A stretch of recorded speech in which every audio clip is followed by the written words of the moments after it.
Okay, we have a Haas Vertical Machining Center model VF2SS, serial number 1050428. This machine was new in 2006, and we're gonna run it for you. Machine has a Cat 40 spindle, 12,000 RPM. Right now we're running at 2,000 RPM. It has a 36 by 14 inch table, T-slotted. We're going up in speed. That's 6,000, 5,000 RPM. That's 7,000, 8,000 RPM. Okay.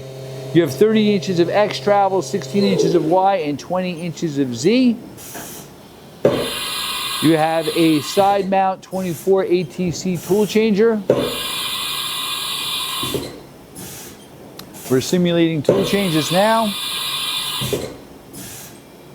You have P-Cool, programmable coolant nozzle.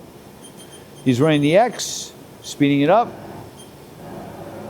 That's your X. Your Y.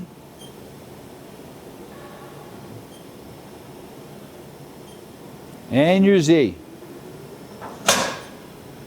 You have telescopic weight covers, all axes. And that's about it. Hey, thank you for watching our video.